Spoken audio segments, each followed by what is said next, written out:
Members, point of order, Mr. Stuart. Mr. Speaker, on a point of order, following the appalling attack in Lurgan last night, where a delivery driver was forced to deliver a suspicious object outside Lurgan Police Station, may I place on record this Assembly's condemnation of this act of violence and our support for all of those involved, the families who had to be moved and the police officers who have to deal with the aftermath. And may I make it clear, Mr. Speaker, that this Assembly should speak with one voice in condemning this violence. Thank you. Right. Well, technically it's not a point of order, but the member has made her point on the issue, and we'll move on to the debate. Before I move into the motions of commencing the debate, I'd just like to say that the issue today is a serious issue, and I think that members should reflect upon it, and it isn't an opportunity just for taking lumps out of each other. I would hope that the debate will be better than that, and will have better standard than that. And I leave it in your hands, members, to do that, but I just put that to you at the start of the debate. Members, having been given notice by not less than 30 members, have been summoned to the Assembly to meet today for the purpose of debating a motion on the cancellation of summer schemes in special schools. Clerk, please read the motion. That this Assembly expresses grave concern that the Education Authority has announced the cancellation of summer schemes in special schools in 2026 due to concerns about healthcare provision for participating children, recognises that these schemes provide a lifeline for many families and that their cancellation will have devastating consequences for children with special educational needs and disabilities and their parents, condemns the failure of the Minister of Health and the Minister of Education to secure adequate nursing provision for the summer schemes when the gaps in nursing services in special schools have been apparent for a number of years, notes that a vital service is being threatened for children with special needs despite the Department of Health and the Department of Education accounting for a significant majority of the Executive's budget, and calls on the Minister of Health and the Minister of Education to urgently work together to secure the funding and nursing provision needed to save summer scheme provision in special schools in 2026. Thank you. I call Owen Tennyson to move the motion. Thank you. The Business Committee has agreed to allow up to 2 hours for this debate. The proposer of the motion will have 10 minutes to propose and 10 minutes to wind. 3 amendments have been selected and published on the Marshall list. The Business Committee has therefore agreed that 45 minutes will be added to the total time for the debate. Please open the debate. Thank you, Mr. Speaker. And over the past week, families of children with special educational needs have been put through a disgraceful and entirely avoidable ordeal. The decision to cancel summer schemes at special schools, only for that decision to be reversed less than 24 hours later, has caused widespread distress, anger and confusion, and rightly so. These schemes are not optional extras. They are a lifeline for families, providing structure, routine, support and social interaction for children with additional needs and disabilities, and offering much-needed respite for their parents during the 9-week summer break. To pull the rug on those schemes at the last minute, without warning, without consultation and without a contingency plan, was an appalling dereliction of duty by the Ministers for Health and Education, leaving families abandoned and scrambling for alternatives which simply do not exist, and school leaders left in the dark. To make matters worse, the announcement slipped out just as the Assembly entered recess, a clear attempt to avoid scrutiny or accountability in this chamber, knowing full well the chaos that would ensue for families. What happened next was ministers hiding behind officialdom, passing the buck and pointing the finger at one another, whilst parents cried out for real leadership and real action.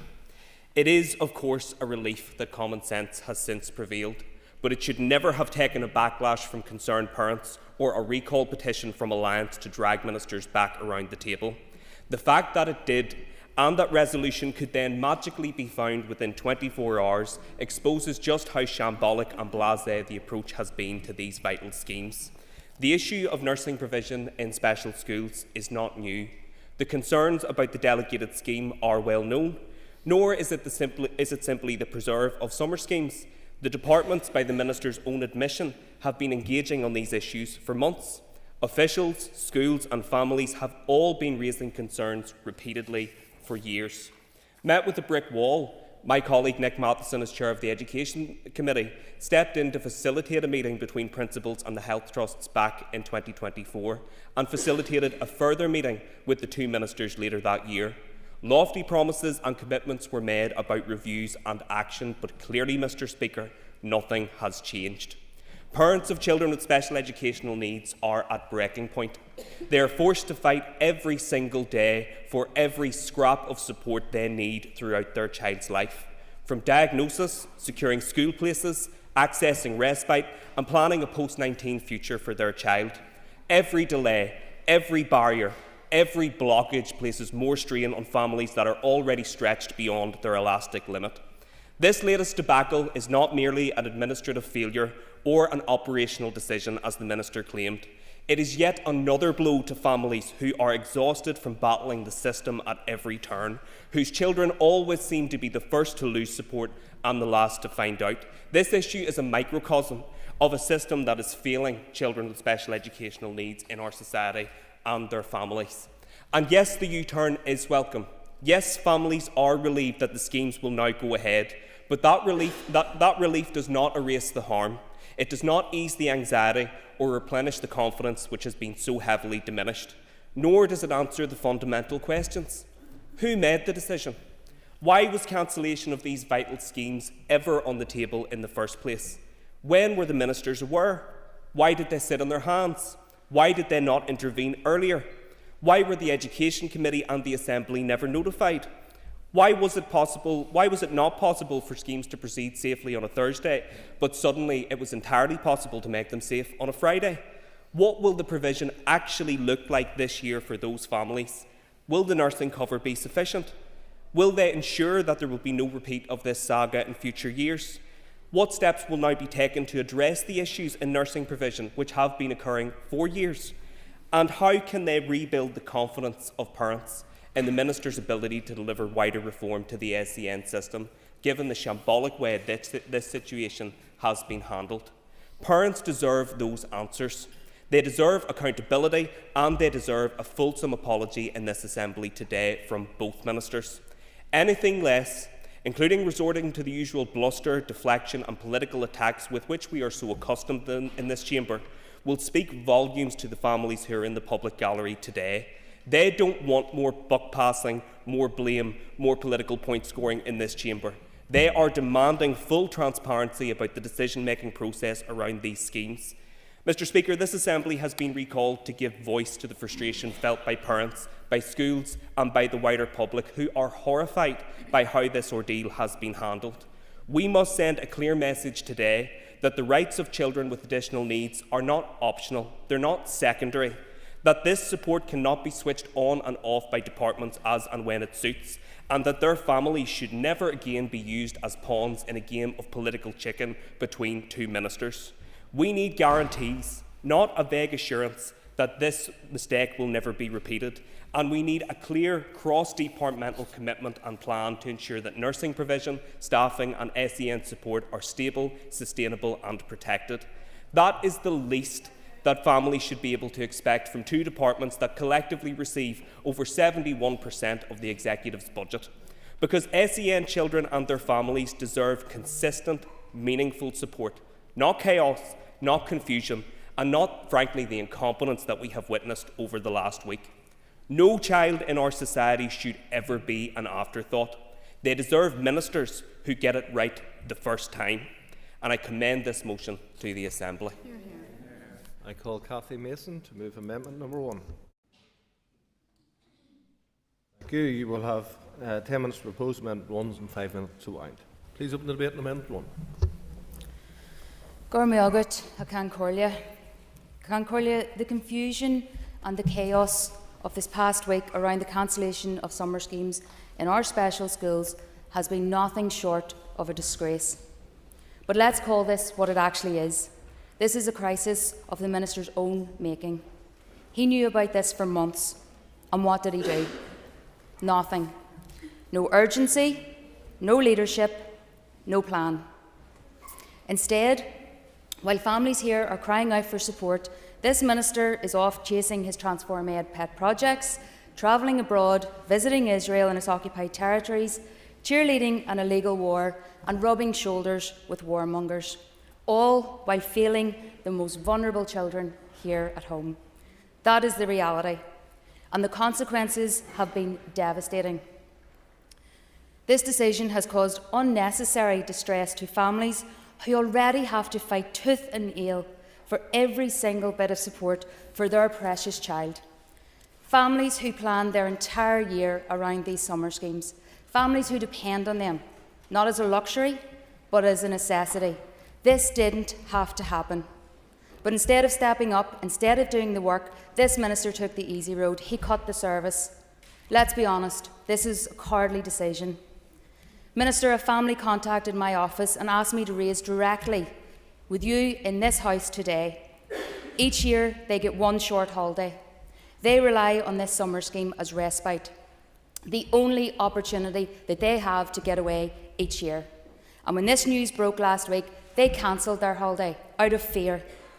And now they sit watching you scramble, unsure of anything will actually replace what you had taken away. That mother asked me to ask you today, will you still get your summer holiday this year? Because her family mightn't.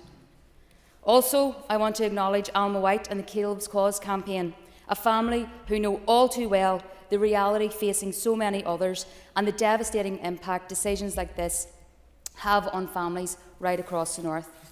These schemes are not optional extras, they are lifelines. For children, they are joy, they are routine, they are friendship, and they are a chance to learn and grow in a safe and familiar environment for them. For parents, they're a breathing space, a moment to rest, to reset, and to cope. And let's not forget the pressure that this has piled in onto our special school principals and the staff, people who are already stretched to their limits, now left scrambling to deal with the fallout that this unnecessary decision and consequential U-turn has caused. One principal telling me that they felt sick to their very stomach at having to deliver this news to their families.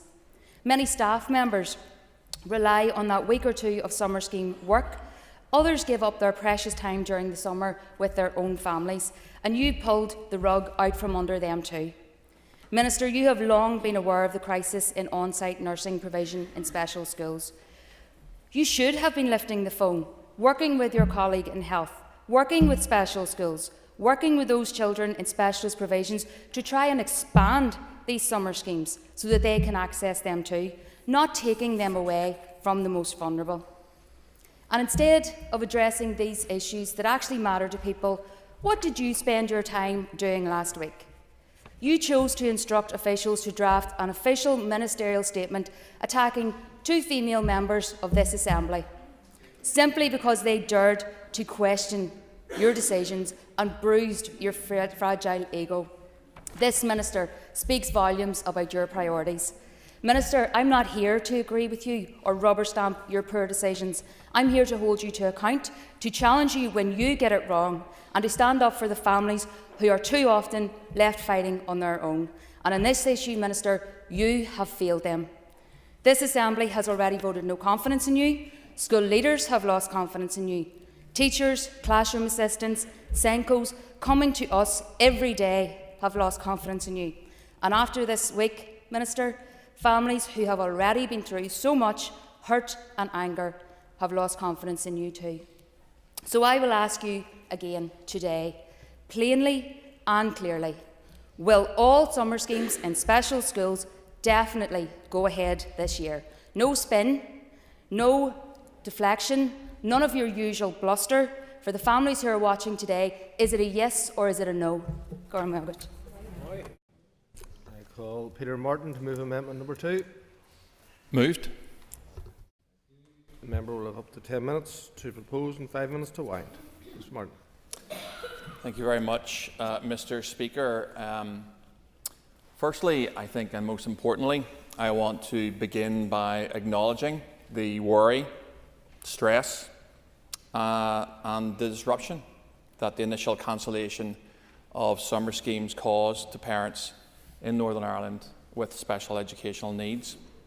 And I know, and other speakers have already reflected on this, that many parents and families view summer schemes as critical respite space for them at a very much needed time of year. I have visited some of these schemes myself and witnessed firsthand the social interaction that the children enjoy, the personal development and just the sheer fun that the children have at these schemes. The sudden prospect of losing that support when the initial announcement came out was understandingly overwhelming for many of these parents, and I want to publicly acknowledge that today. So let me say this very plainly: the uncertainty and the distress that many families experienced should not have happened. But we can't change the past, and I will come back to that later. For the reasons that I have outlined so far, we have accepted the first half of the Alliance motion.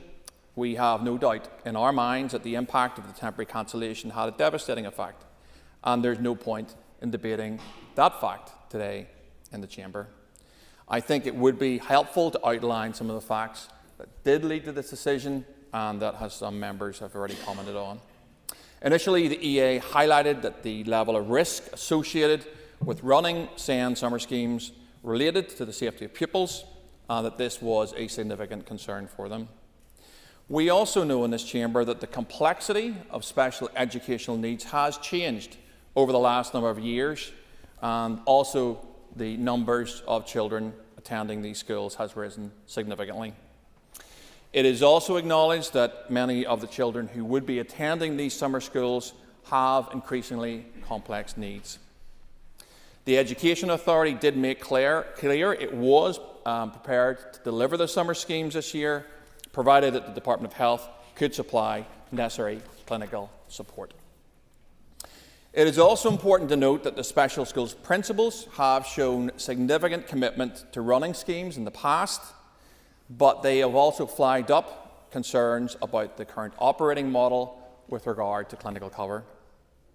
Clear and legitimate issues were raised by the Special Schools Strategic Leadership Group in November of last year concerning aspects of the 2025 schemes that they felt needed addressed. Special schools healthcare is complex, as we all know, and is ultimately the varies of the Department of Health. I am glad, however, as I'm sure many parents of the children affected, and many I'm sure are in the gallery today, that both the Education and Health Ministers were able to find a solution to this issue quickly with departmental health officials and implement it to restore provision, which we have for this year. This is all a piece of history. However, I want to look to the future and spend a few minutes on our amendment. Yes, I will. Member taking an intervention. Would the member agree with me? You've referred to the complexity, the complex needs of these children, which is absolutely correct. But would you agree with me the complexity of their needs does not increase in the summer to what it is the rest of the year? Many of these schools do not have nurses. That is not ideal, but they do not have them during the year. So why could they not run the summer schemes? Thank the member for the intervention. I agree with her that actually we do have an issue with clinical provision in some of our special schools, and the Minister may touch on that, but that's a legitimate point. As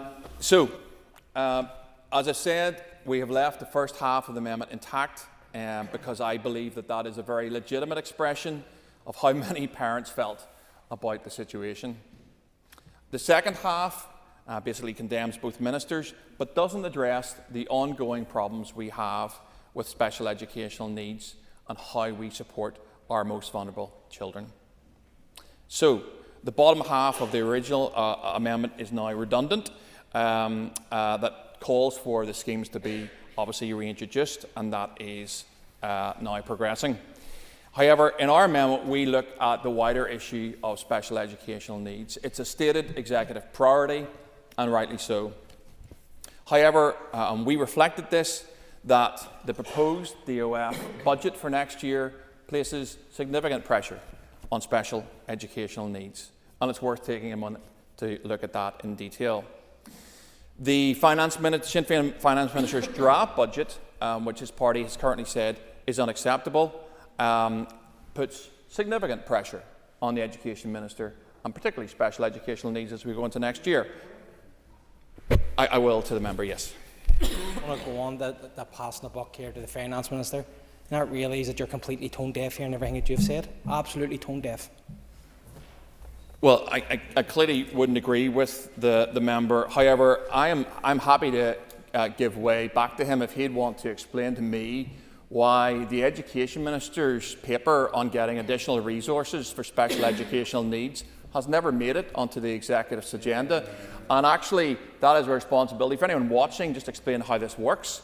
Both ministers have to agree. We are content to get additional resources into special educational needs, but the party opposite haven't agreed it. Give you the floor. Well, maybe you will give up on spending millions upon millions of pounds on Transform Aid. Maybe you'll do that. Well, I haven't answered the question. I'm happy to give the floor back to him if he wants to give an answer. That's a stated fact that actually this minister has requested significant additional money for special educational needs children in Northern Ireland because he views it as a priority.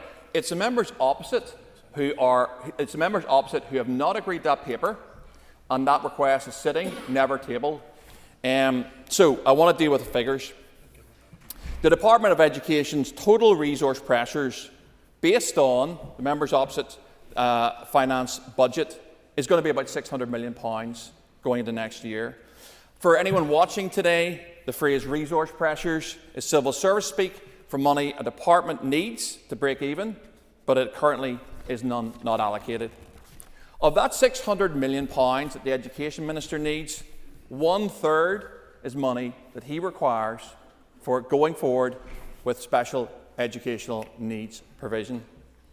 And I don't want to get into the politics of all this today, and look, I want to sort of look to the future in terms of how we actually underpin the entire support network for SEN going forward rather than dealing specifically just with this one issue today. So whilst the current difficulties regarding summer schemes are sorted out for this year, what we actually need is a coordinated effort not only for next year to sort out the budget, but also to deal with future difficulties going forward.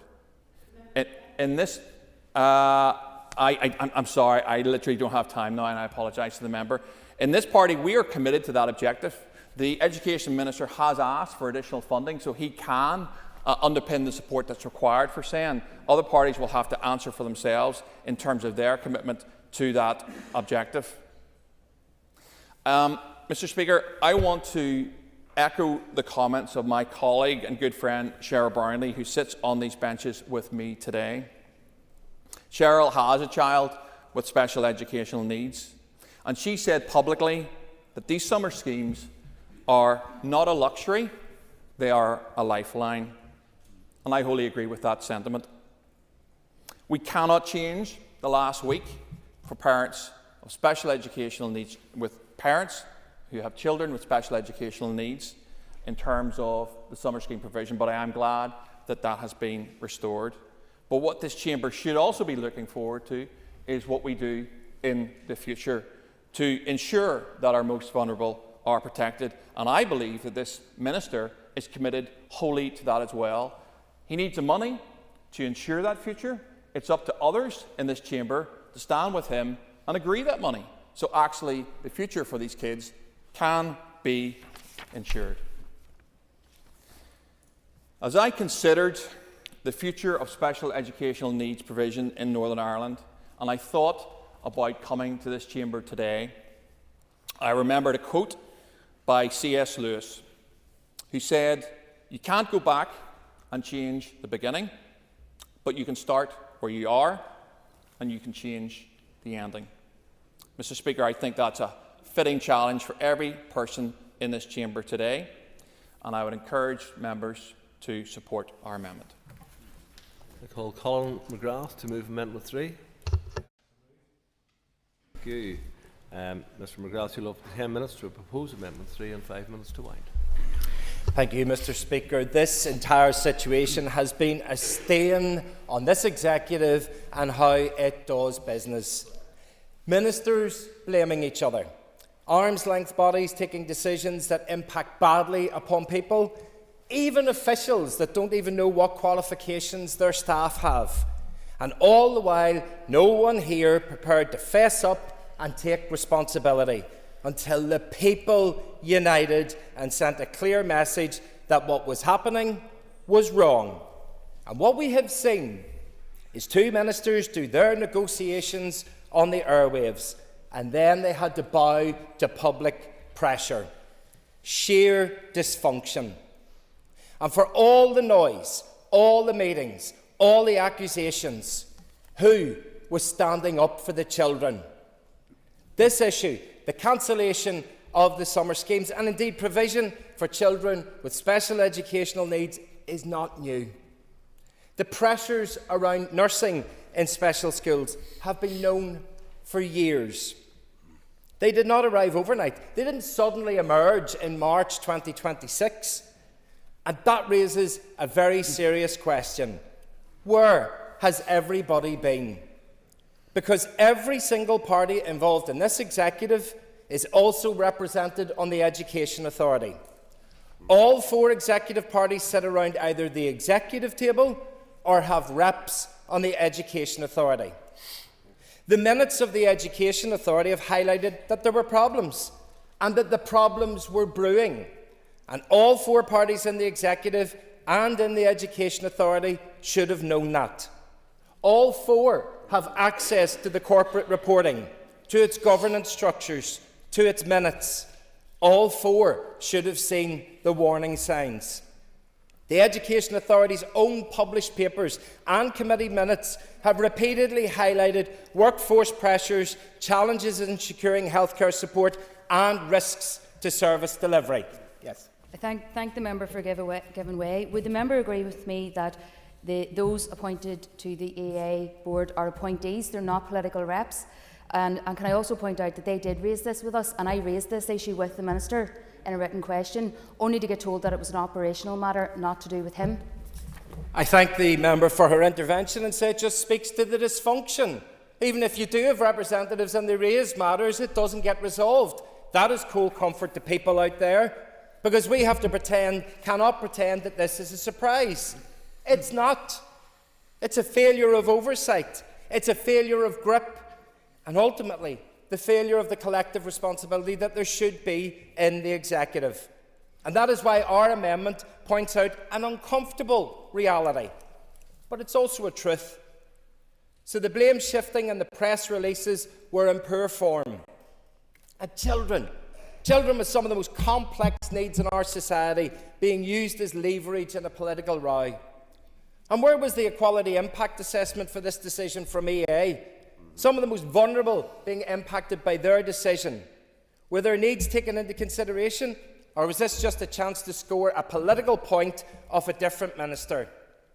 And what of the executive? Why was it not recalled to address this? The executive has power. Ministers could have gotten round the table, thrashed it out and brought solutions. But instead what we saw was an amplification of the problem. That is not what people want. They want action. They want solutions. They want matters resolved. They don't want to see grandstanding. Can the member give way? Of course.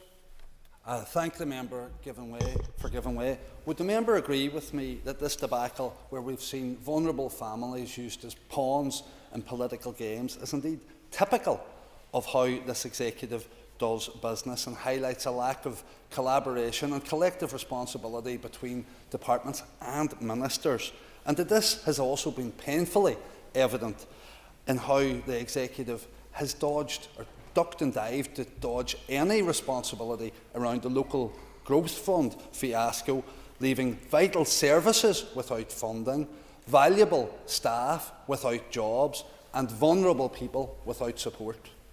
I thank my colleague for raising another important issue, which shows the connections, because the MO is the same. I would actually say that we should probably have a ministry of problems for this executive, but I think that's just the executive, because we never see them addressed. We just see problems thrown about in the public, but people out there left to deal with the ramifications.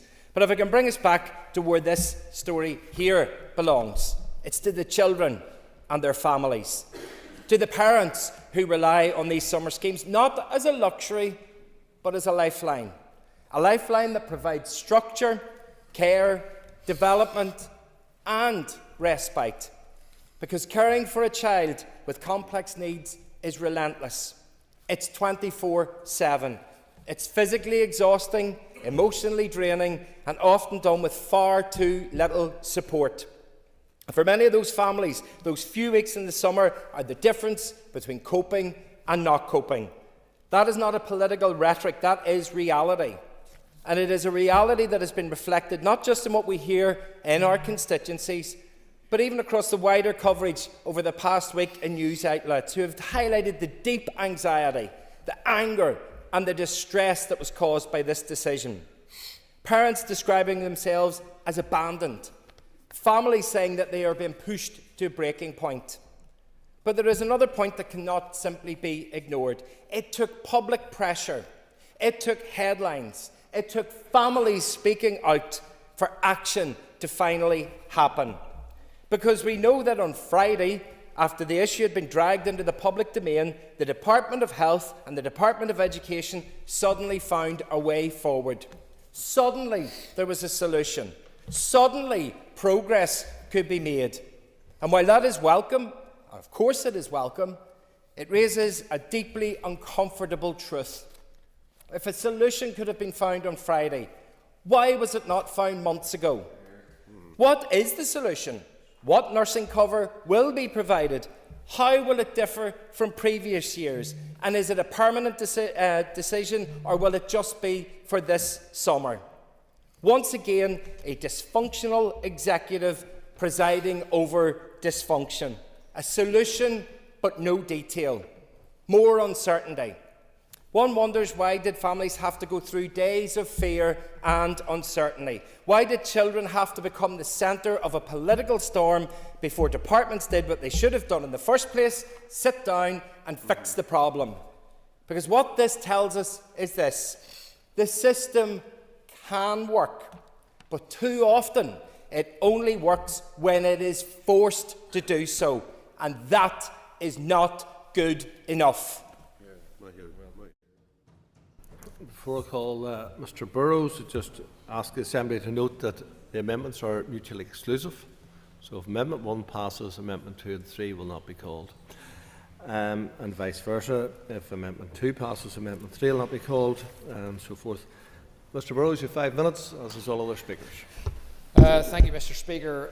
It's clearly a fundamental moral duty in those of us who are leaders and legislators to support the most vulnerable in our society, and there are no more vulnerable people in our society than our special education needs children, but also their parents, their carers, their educators, and those who often increasingly get educated alongside them, sometimes in mainstream schools. And it's a duty that we feel time and time again.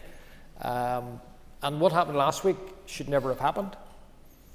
I think we all own a collective responsibility for that, the distress that parents and pupils and educators, I'll come back towards the end, feel.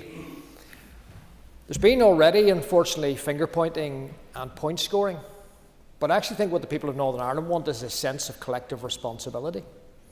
Because this is just the latest in a litany of failures by the body politic in Northern Ireland to sort things out, to deliver things. We can point at this issue, but you'll also point to people who can't get a home built or a business expanded because the sewage system is over capacity. There are problems everywhere we look, and collectively, I won't give way, we are failing to address them. So that is because we have failed to fix things, we've failed to reform things, and we've failed to focus on things. Let me just deal with the issue of special education needs children for a second. Because the exponential rise in the numbers of children with additional needs has still not been properly and strategically addressed by this body. The numbers are expanding and growing for all kinds of reasons. That comes at a huge cost that actually, as an executive, we must collectively address. But we haven't collectively addressed it. The fact that the Minister for Education's paper, and I've been critical of some of his work, supportive of other work, hasn't been put on the executive table is a fundamental failure. In the same way as other papers don't get on the executive table because they're vetoed, which is totally inappropriate. But of course, no, I'm not going to give way. There are issues for the Education Authority to look at the workforce planning so that actually you can have sustainable summer schemes running throughout the summer, that those who are skilled and trained in term time are not the same people delivering the summer schemes during summertime. We do need to look fundamentally at how we support classroom assistants. I said in my maiden speech, we say we value them, but it's not recognised in their pay packet. It's not recognised in their accreditation. They get to the top of their pay scales far too soon. Retention is a major issue. And then sometimes, because there's a desperation to get classroom assistants, we have the wrong people doing a very important job, although the vast majority of them do it very, very well. Good classroom assistants are worth their weight in gold. And yes, we fundamentally fail our SEND pupils in all kinds of ways. Summer schemes, we couldn't even get 2 weeks up and running this year. Thankfully, that intervention, that has now been done. But actually, they should be much longer. Why on earth specialist education schools are shut for 9 weeks? That's something we as a collective assembly need to deal with. Because the parents tell me who have special education needs schools, they actually want to work.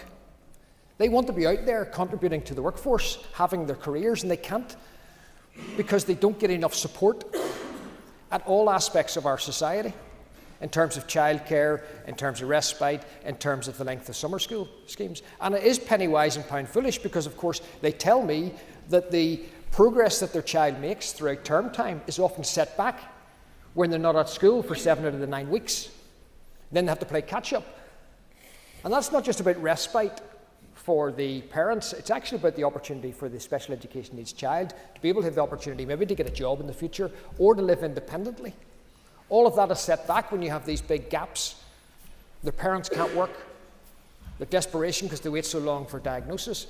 But this is on all of us, and it's on all of us because we have failed to fix things. £600 million, if that's what it requires, it requires. We could find that if we didn't have so much waste. How much money are we wasting on procurement that hasn't been properly sorted out? Why is it the principal and every other public sector spends 400% more to get a job done than it would cost the local trader to do? That's where the money is going. Vast waste, the failure to reform. I've sat in the Education Committee. We have debated in the Education Committee this year, not school nurses, but Gaza. That is a disgrace, but it's right across the piece.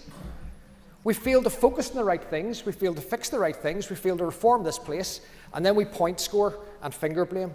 So I'm glad, I'm not going to give way, I'm glad there's going to be summer scheme this year. We need to look at getting it sorted next year, but we need to look at ourselves. We should be in sackcloth and ashes today. It's shameful how we're treating the people of Northern Ireland, and I support our amendment. That's it.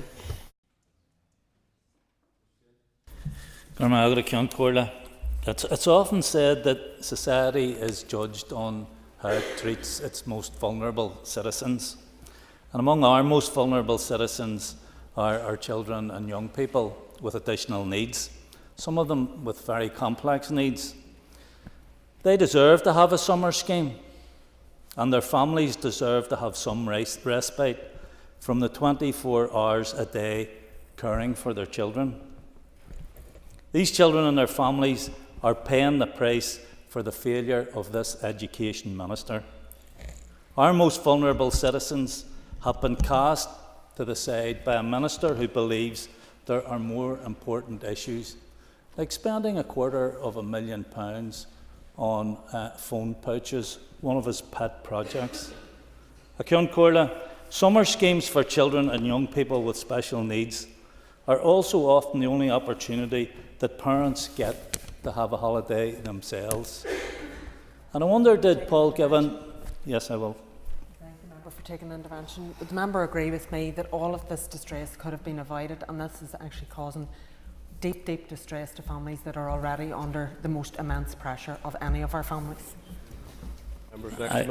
I absolutely agree with that, and if anybody wants to see my email inbox, I can show you the numbers of parents that have contacted us about this.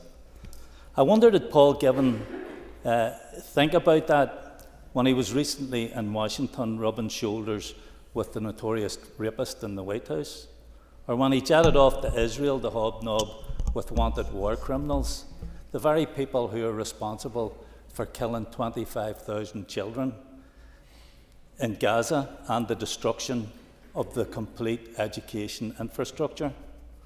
Of course, the minister's conscience wasn't pricked then, so why should we be surprised that he would deny a summer scheme to relatively few children here with special needs.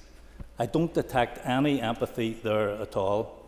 And I'm sick, sore and tired asking the Minister and his officials about the level of cooperation and collaboration between his department and the Health Department, particularly in relation to children with special educational needs. Unfortunately, it's clear from the answers I'm getting that there is no collaboration at all.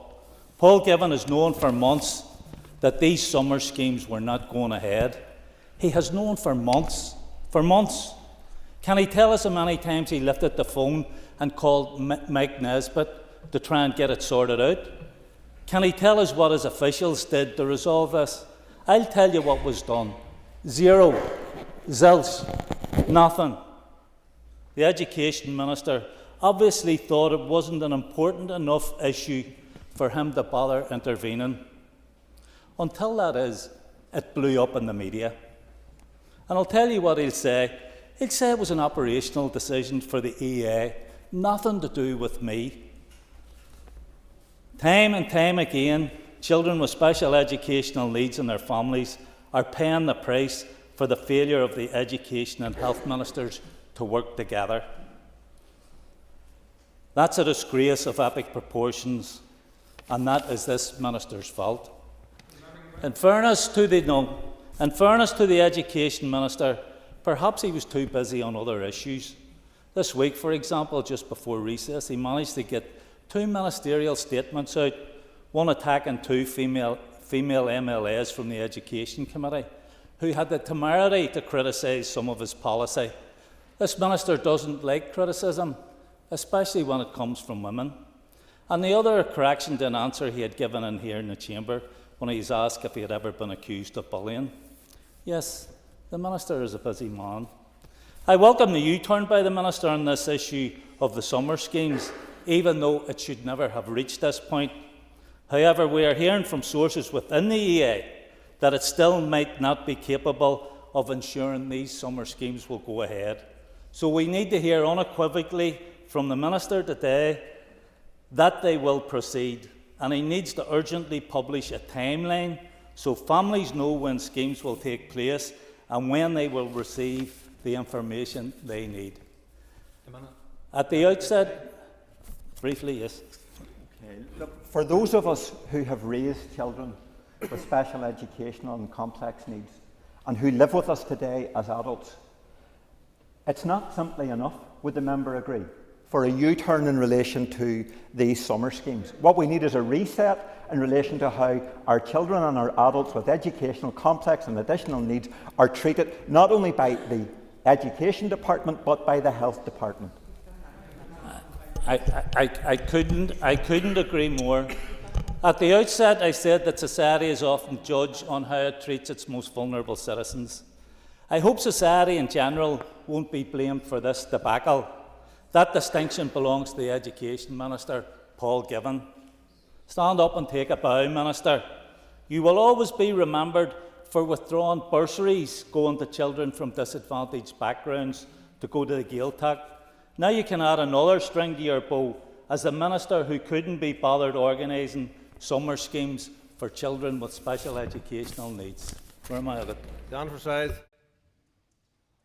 Mr Speaker, and I declare interest as APS to the Education Minister, and my mum's currently employed as a classroom assistant. Mr Speaker, this past week has been an incredibly stressful time for many parents, children and school staff, and I do not underestimate in any way how much that has meant to so many, and the great relief that has been expressed to me by a range of constituents on the reinstatement of the scheme. I'm pleased that a resolution on the 2026 summer schemes has been arrived at, and welcome the intervention of the Health and Education Ministers in resolving the operational issue. However, the high-profile response to these risks facing summer schemes should not be used and abused as yet another opportunity for petty and cheap political point scoring, which sadly has been the widespread case, and those who engage in it just let themselves down further. And Danny Baker, in his own words, should relate upon his own behaviour and that of his colleagues as tone deaf. Safety should be paramount here. The safety and safeguarding of pupils and staff are so important. Risk assessments are essential in these facilities. The complexity of needs has been increasing each year, and this higher risk in recent years has often relied upon the goodwill of principals and staff. Everyone needs to work together here. We should be sitting up and listening to this response clearly, to take on board the huge impact that losing these summer schemes would have meant for parents and children, and recognise how much worse things will be in the future if it is not just the summer schemes that are at risk, but the entire school system, because these risks throughout the year are genuine and real. The Education Minister has been raising this consistently, and on the 16th of September 2025, the Education Minister called for a flagship executive investment programme to transform educational facilities for children with special educational needs. His proposals were for £1.7 billion, an executive-led SEN capital investment programme ring-fenced over the next 10 years. This strategic initiative would transform the infrastructure supporting Northern Ireland's most vulnerable learners. And in submitting the proposals, the Minister said, "We're at a critical juncture, our special schools are full, our facilities are outdated, and the demand for specialist provision is growing year on year. Without decisive action, we risk failing the children who need our support the most." However, it's sad to note that the Education Minister's executive paper on capital funding for special educational needs has not been put on the executive agenda some 6 months after initially being tabled. Would the member give way? Yep. I thank the member for giving way. And in light of the facts that she's just outlined, would she agree with me that many of the barbed political attacks from the parties opposite ring hollow in light of the evidence that she's just presented before the House? Members, next minute. I thank the member for his intervention, and I completely agree. I also note that the issue of special educational needs is an executive priority in the programme for government. And how can anyone say that they support this programme for government objective, then fail to allow it to be discussed and planned for around the executive table? I fully agree with the Education Minister's point that this is not just an education issue, it is a societal obligation. We must invest in facilities that empower our children, support our teachers, and uphold our commitment to inclusion and equality. And I call on the Minister of Finance to provide adequate funding to the Department of Health and the Department of Education to ensure that children with special needs can be properly supported throughout the year. And in the words of Cathy Mason, will the Finance Minister show that he can stand up to this, or will he have no leadership and no plan? We have witnessed the publishing of a draft multi-year budget, which will mean significant cuts to education, despite clear commitments on what this will mean. The non-statutory services within the Education Department will be cut if this budget is applied. And this is a Sinn Féin proposed budget, which will mean education cuts. Sinn Féin members are regularly out slating the Education Minister for cuts to every single service in education, including youth services recently, yet it is their own Finance Minister who is imposing the cuts. Members of the public deserve better than this. They deserve honesty. And I know it doesn't suit the Sinn Féin agenda of the past to speak to honesty, and clearly it doesn't suit their agenda in the present time. But let's get real. If there isn't enough money, services will be cut across the board and people in our community will suffer. We need to get serious about working together to address this, to mitigate the impact on people, not misleading them and not framing it for cheap political gain. The UK Treasury recognised recently the huge increase in demand for SEN services across the entire United Kingdom and awarded additional funding to local councils in England and Northern Ireland. We received Barnett consequentials, and we're due to receive £380 million over the next 3 years on this. And I look forward to the updated budget proposals from the Finance Minister showing this applied to our SEN services across education and health in Northern Ireland. People in Northern Ireland are under immense pressure in their homes, their businesses and their families. Families with children with additional needs are not pawns in anyone's game. They need support, not just a stick and plaster. They need long-term and sustainable support. And today this is about so much more than just summer schemes. We've been able to satisfy one small aspect of the issue we face across their special schools, and we need further support throughout the academic year. I call on the Finance Minister to invest not just in the buildings, but in the hope and opportunity and dignity of every child who relies on us all here to get this right. Nick Matheson. Thank you, Mr. Speaker. The original call in this motion was for the reinstatement of the summer schemes, but the motivation with the motion and the recall was also to ensure that there was accountability for the decisions taken. So it is right that we still have the opportunity today to debate these issues and to try and understand just quite how the extraordinary chain of events that led to these schemes being pulled and within 24 hours reinstated last week. Now, I think it's important to be clear, and many members have reflected this already, the concerns about the adequacy and safety of nursing provision in our special schools all year round has been well documented for years, and by extension, I'll give way. Does the member agree with me and maybe disagree with Mr. Burrows that nursing provision is required in special schools all year round and during term time? Members, extra minute. Absolutely concur with the member, and this has been consistently raised with me by school principals across Northern Ireland, that we should not be operating a postcode lottery whereby some trusts provide nurses and others don't. That is an unacceptable state of affairs.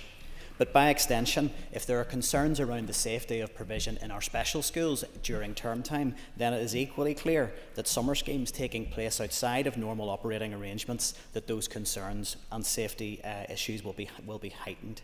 And the health and education ministers know this. They know all of this, and in terms of the summer schemes, and specifically in terms of the 2026 scheme, we had the minister making a statement, his first statement on the 27th of March, which was very clear, and he put it out there, and I'll quote, "I recently met with the health minister alongside school principals to set out clearly that nursing provision is essential not only for summer schemes but across the full school year." So it is completely clear. Both ministers, they've both confirmed they were at this meeting. It is clear they understood nursing provision was essential for these schemes to go forward. But yet, and this is what I can't understand, they both stood by and allowed the decision to be made for the schemes to be cancelled. I can't accept that they were unaware that that decision was about to be made on Wednesday of last week. Does the Education Minister really expect us to believe that he takes an approach where he sits back, where he lets the arm's length body make a decision that he does not consent to, does not agree with, and believes that he has the scope and the capacity within his role as Minister to change? That appears to be what we are being asked to believe. And I'm afraid that not only stretches credulity to the limit, but it feels unforgivably insensitive in terms of the impact on parents. Because if all it took was just the two ministers to take some time, take a few hours on a Friday, give it a bit of attention, maybe give the arm's length bodies or the trusts a nudge in the right direction, and it could be resolved, then what on earth had they been doing for the previous months, as we knew these issues were brewing? And members are right, we did know they were brewing. It has been raised at Education Committee that nursing provision has been highlighted by the relevant director in the EA the minute he took up post as one of his priority actions to resolve, because he was so concerned about the issues. So as far as I can tell, the EA had been desperately trying to get engagement with the Health Department on these issues, that engagement was not forthcoming, but both ministers appeared to be taking a back seat. As far as I can tell, and it has been mentioned already, the Children's Services Cooperation Act should have kicked these two ministers into action the minute it was on their radar that these schemes were at risk. Their decision not to intervene earlier is a failure of leadership, and parents, many of whom are here today, feel profoundly let down as a result. So today, we really do need answers. The Education Minister will be making the formal response, so I welcome his presence in the chamber, and I hope that he will sincerely and graciously address the concerns of parents today who are watching closely. So, Mr. Speaker, I have a number of questions which I hope he can answer without deflection. I really hope we can avoid playing politics with this issue, because parents are listening and they are seeking answers and they are seeking clarity. And I think that needs to be every member's focus in this chamber. This is not about who wins. Nobody wins today. We need our parents and we need our children with special educational needs to win. So the questions that I have, and the first one is, if this was resolved over the course of a few hours on a Friday, I want to understand genuinely, and this is what parents are asking me, why the Education and Health Ministers let this go not just to the brink, but right over the brink to the point of cancellation, throwing parents into complete panic before they acted to resolve. I genuinely seek clarity on that point. And this has been raised by other members, and I think this is absolutely crucial that we get this on the record today, because confidence among parents is at such a low ebb right now. Would the member give way? I will give way very briefly. Would the member agree that confidence is really important to make any progress in terms of wider SCN reform and that agenda that the Minister says he wants to prioritise? Absolutely, and both Education and Health Ministers have huge transformation agendas in their in-trays, and it is vital that we bring the public with us with confidence on those issues. So my question around the provision this year is, what will the provision look like this year? And I would ask the Minister if he could address, has he received assurances from his EA colleagues that these schemes, not just in terms of nursing, but the whole provision, will these schemes and can these schemes be delivered safely today, this year in 2026? It is essential we get clarity on that point because parents are genuinely concerned. So has he received those direct assurances from EA colleagues around the safety of the schemes in 2026? And finally, I hope that both ministers will commit, and I hope we'll hear from the Education Minister today, that under the provisions of the Children's Services Cooperation Act, will he ensure that, working in genuine partnership with the Health Department, that a long-term sustainable model to deliver these summer schemes going forward and to ensure we get safe medical provision in our special schools, that solutions will be delivered in that space? I hope we get the answers that parents are asking for today. Mr. Speaker, I was devastated as anyone here to see the social media post from the EA last week announcing the cancellation of these summer schemes. But I don't want anyone to think this is simply about a week of a summer programme. It's just the tip of the iceberg. It's another devastating blow for children with special educational needs and their families. And it is so hard to express what life is really like as a parent with SEM and the weight it places on every aspect of your life. These parents are not just struggling, they are just surviving. Every single day is a struggle to get through the next. It's intense, it's relentless, and you're often in a constant state of fight or flight. Simple tasks that many people take for granted, a trip to the shop, can feel impossible. Families become isolated as friends move on with their own children, and while they're left behind. The village that we often speak of, the support network that it takes to raise a child, becomes smaller and smaller, as many feel unable to cope with the challenges involved. For some families, there's nothing left but the support provided by the education system just to get through the day. And when summer arrives, those 8 weeks can feel impossibly long. Summer holidays, which should be a time of joy, are not the same for our children. A simple trip to the park or the zoo can become overwhelming and unmanageable. Many families find themselves confined to their homes or to the child's one safe space to become further isolated and struggle even more. And we must be honest about the harsh reality of some of our SEN children with significant physical and behavioural challenges. This is biting, hitting, self-harming behaviours such as headbanging. When routines are disrupted, these challenges intensify, leaving parents completely exhausted and often at breaking point, both physically and mentally. Every Saturday, I sit with parents at a small group in Monkstown called Monkstown Little Stars, and it was, and it still is for me, my lifeline. I listen to these families facing these challenges far more complex than mine, and I see the quiet resilience that they carry every day. Many are so desperate for support they seek assessments from social workers, only to be turned away because of the pressure on the system or budget constraints. Direct payments are a distant dream and respite care is out of reach. In this context, summer schemes are not a luxury. They are the lifeline. Even 1 or 2 weeks can make the difference between coping and complete burnout. And we often speak about families reaching breaking point, but the truth is they're already there. They simply keep going because they have no choice. No one is coming to rescue them. Criticising EA or the health service will not improve the lives of these children or families here today. We must recognise the complexity of the situation. No one wants summer scheme provision to be unsafe. No principal, teacher, classroom assistant should ever be expected to take on responsibilities they're not supported or trained for. Concerns raised by staff must be listened to. And the reality is that specialist nursing provision has been reduced. Schools have been calling for this for some time. Summer schemes are not straightforward. Staff can differ from term time. Familiarity with children's needs is not always there. And for these programmes to succeed, every individual involved must feel safe, supported and equipped, and that is not the case. And I do welcome the fact that appropriate nursing provision has now been allowed, and hopefully these schemes can proceed. But it is extremely concerning and it is disappointing that we're all here today. But thankfully the ministers have worked hard to get this back up and running. But SEN is a priority within this government. There's agreement here across the House. But if that is truly the case, it must be a priority for us all, for health, for education and for finance. But perhaps the one positive outcome of today is it has highlighted the strength of public feeling and society's willingness to stand up for our most vulnerable. Now we move beyond words. We must work together and learn from what's happened and take meaningful action. This is an issue that should unite us all here today, is this one. Families affected do not care who gets credit or who gets a headline. They just care whether their child is safe and supported.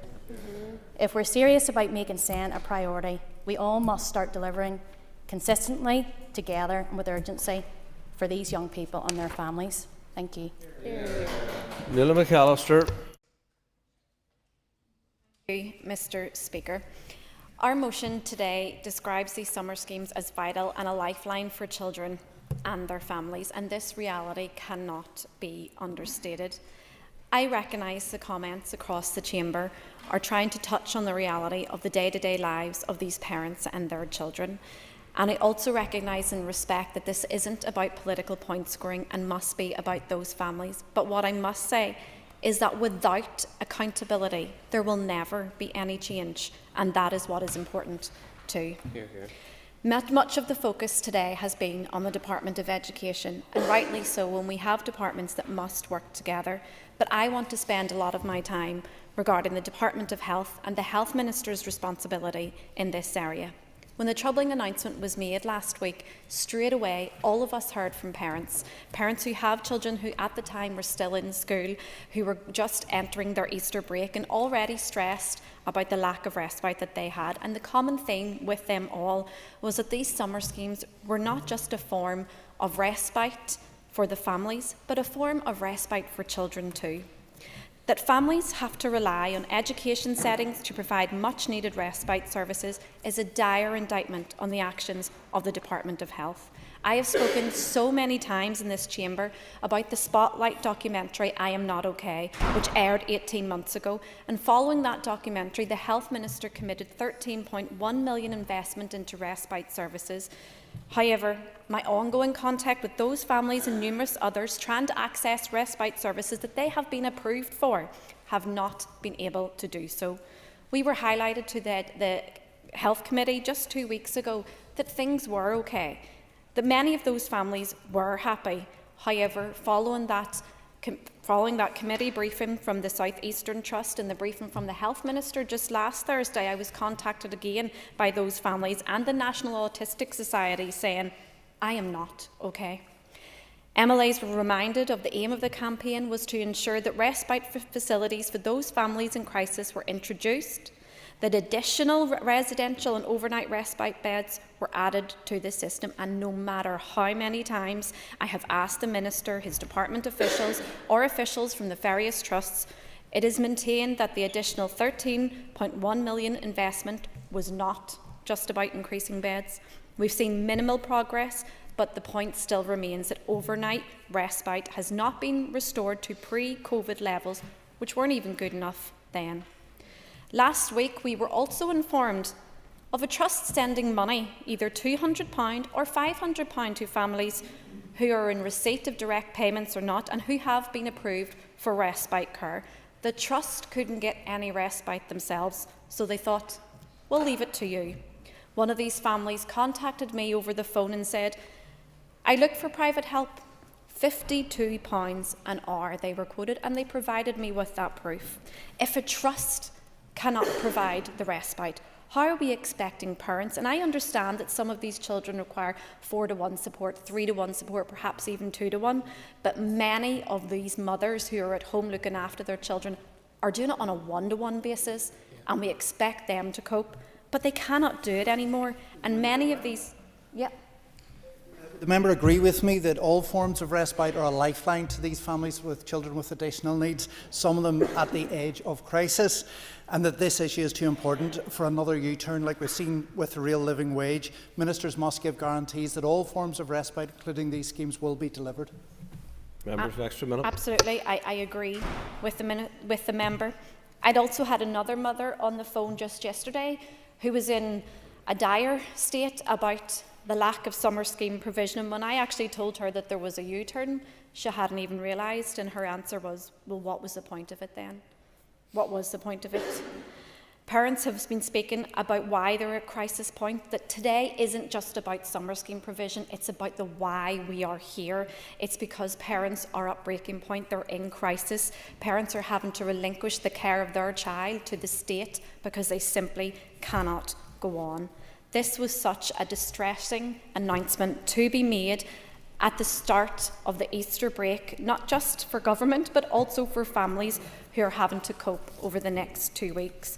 I hope that the strength of the public reaction has shown both the Minister of Health and the Minister of Education just how important these services are. But I want to end with this. Why is it that children with additional needs, complex needs, and their parents constantly have to fight for their basic rights? They constantly have to fight to be heard, for their children to be assessed, to be diagnosed, for respite, for SEND school provision. It has to change. Thank you. Timothy Gaston. Thank you very much, Mr. Speaker. In my 21 months as an MLA, I've witnessed some amount of shameless hand-wringing in this chamber. But what we have seen since we last sat in this chamber 1 week ago has taken the hand-wringing to another level. Cancelling the SEND summer schemes was not simply an administrative misstep. It was a failure of the most vulnerable children in our society. A failure created in both the Department of Health and the Department of Education. Summer schemes for children with special educational needs are not an optional extra. They are, for many families, a lifeline. Not something which families should have to go on to the airwaves to plead for. Not something which should be announced just before this Assembly goes into recess. And not something which they should have to embarrass MLAs back into this chamber to discuss. My goodness, both the Education and Health Ministers are very keen enough to appear before this House when they think they have something to take credit for. But what has made this announcement even worse was the crass procession of each minister's party faithful and others who prop up the departments, hand-wringing and declaring their unconditional support for the same schemes their ministers should never have allowed to be cancelled in the first place. As one parent put it, it won't be forgotten. Let's recap what we have witnessed over this last week. We had the Ulster Unionists. Well, they couldn't wait to go and meet the EA. We had the DUP. Well, they were wanting to meet health officials. Instead of the two ministers lifting the phone to each other, they would rather play to the gallery. Their parties wanted the social media hits instead of lifting the phone to each other to sort out this mess before the announcement was made, which destroyed the anxiety of many families within this House. Happy to give way. Thank the member for giving way. You're 2 minutes 30 into the speech. You haven't mentioned the kids with special education needs once, and all you've done is attacked politically. Could you return to the children in need? Thank you. Here today, will either department now actually take responsibility for cancelling the summer schemes for the most vulnerable children in our society? The EA tried to drop this announcement when the Assembly was going on holiday. So don't try to tell me that this whole thing doesn't stink. The whole sorry episode boils down to nothing more than a political game, shamelessly using the most vulnerable children in our society and their families as pawns. There were political calculations made. The Department of Health don't believe there's a need for nursing provision in SEND schools. The EA, well, they believe otherwise. And a year out from election, with the uproar and distress that this was always going to cause, the generals in the shadows decided to draw their battle lines.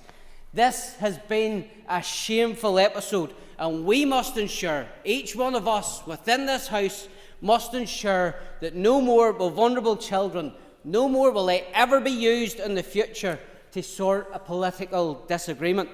Yes, I welcome the U-turn that we have seen and the relief it brings to many families. But that must not obscure the question that hangs over this entire episode. So how did we get to here in the first place? How did this proposal emerge? And my goodness, it removes such a vital service, particularly when, as we are told now, that the resources could be found and were found when the political pressure was put on. This points to something even deeper than one single decision. It points to a failure to prioritise.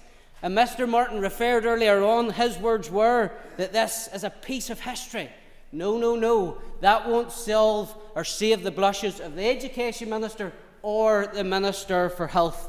The ministers responsible must set out clearly here today how this situation arose, what options were considered, and why it took the public pressure to secure a reversal.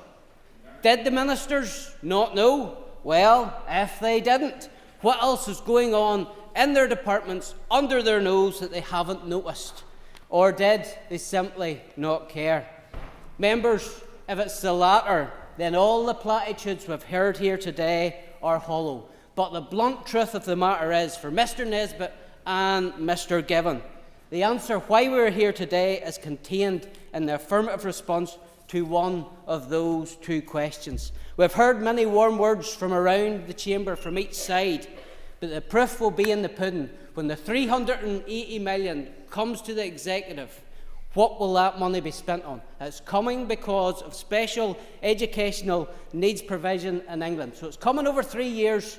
380 million is coming to this place. Will the executive prioritise that for same provision in Northern Ireland? I certainly hope they will. But let's put the actions into words. We've heard the warm words today. Let's see what you do with the 380 when it comes here from Whitehall. Thank you, Mr. Speaker. What happened last week was a masterclass in executive chaos. The Education Authority announced on Thursday that summer schemes in special schools would not go ahead this year. There was no consultation with parents and no alternative offered. Just a cold, bureaucratic announcement that upended the lives of thousands of families overnight. Parents were left devastated. We've heard accounts of parents unable to sleep on Thursday night, lying awake, consumed with worry about how they would manage the summer and the cost of private care they simply cannot afford. I'll wager a bet, and I guess that the Education Minister probably slept soundly that night because he thought it wasn't his problem to solve. It was parents who carried that anxiety, and it was parents who bore the weight of his abject failure. And the cruelest part, Mr. Speaker, of this shameful episode is that it didn't have to happen at all. In less than 24 hours, both ministers performed a full U-turn. The nursing support was found and the schemes were back on. Problem solved, or so we're told. So the question that every parent is now entitled to ask, and we need answers to, if the resources were there all along, Mr. Speaker, why were families put through that torment? I hope the ministers can answer.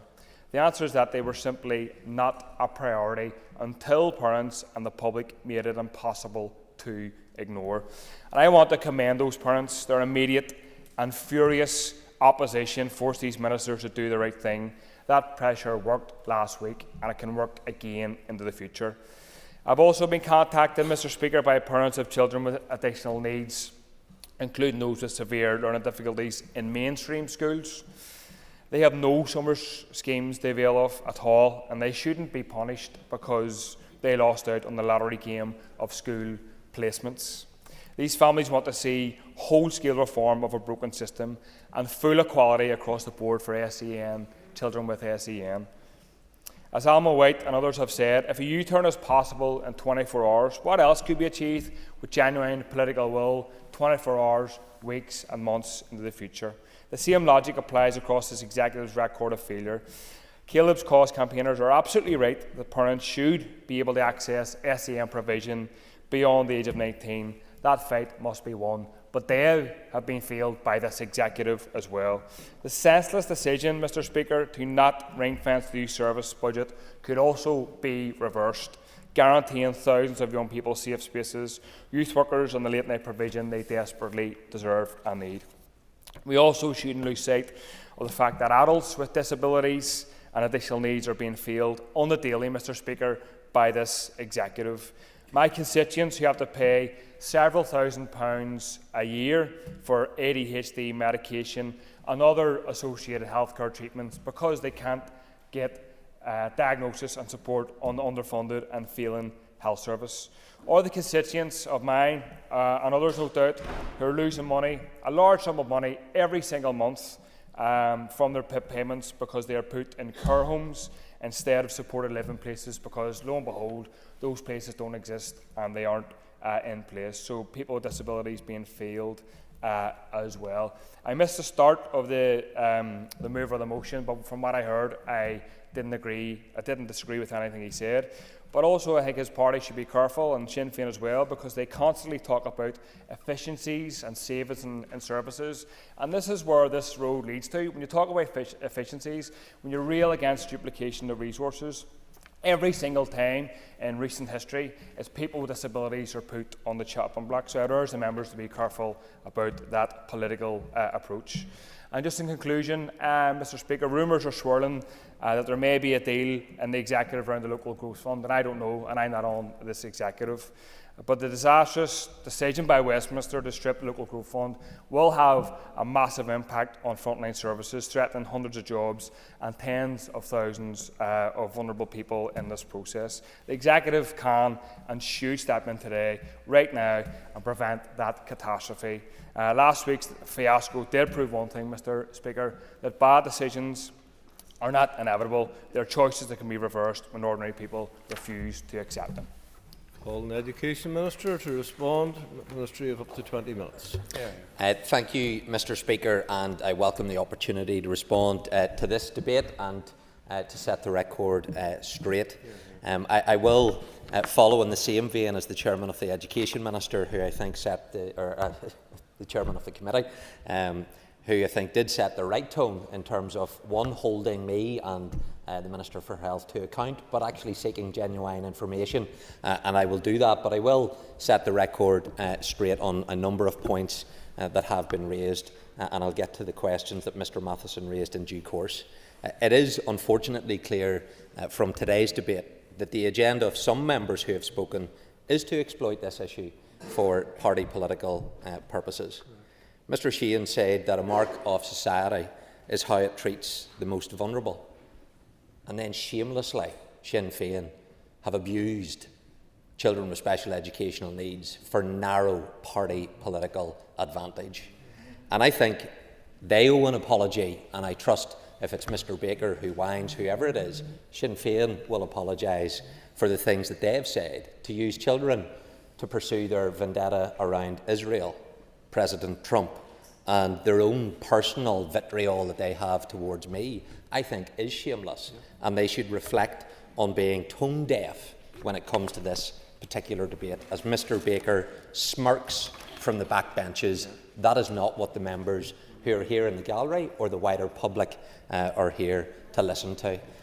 I'm not going to allow Sinn Féin to cause any more harm to children by allowing intervention from those benches. I will give way to other members outside of Sinn Féin, but not after the way they disgracefully behaved in this debate.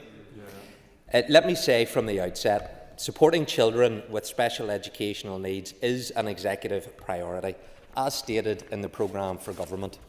As such, it requires the input and support of the whole executive. All departments need to be more willing to see it as such and bring their resources to the table where they have a policy remit and a practical contribution to make. There is a tendency to see it as a Department of Education issue alone, and a reluctance to commit more than warm words.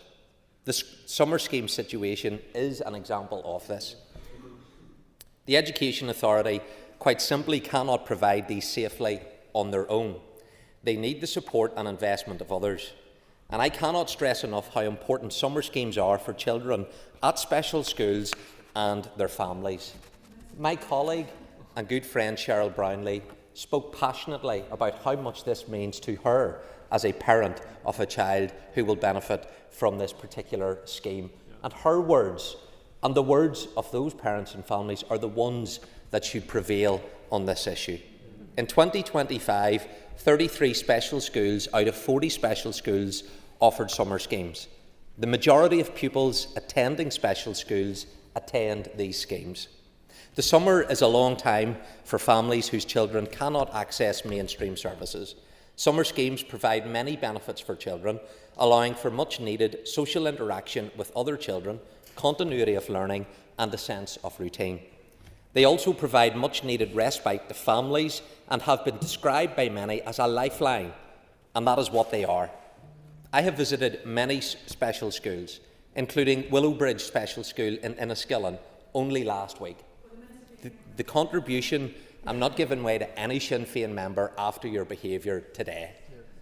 The contribution from principals, teachers, SENCOs and classroom assistants is nothing short of extraordinary. I am never failed to be impressed by the wonderful job they do. Week in, week out, going above and beyond the statutory and contractual role they have and delivering summer provision in recognition of the challenges parents face. However, that job is getting increasingly difficult. The special school landscape has seen many changes in recent years, including a significant rise in pupil numbers and an increasing complexity of need. Many of the children attending special school have complex medical needs, which require specialist knowledge and interventions. I am aware of the difficulties that special schools face in adequately addressing these needs and have welcomed constructive engagement on the matter with the Minister of Health and school principals as recently as February. Work is underway to develop a new model of care for children with complex medical needs in special schools, involving officials from my department, the Department of Health, the Public Health Agency and the Education Authority. There is a real urgency to addressing those needs for the safety of children in education.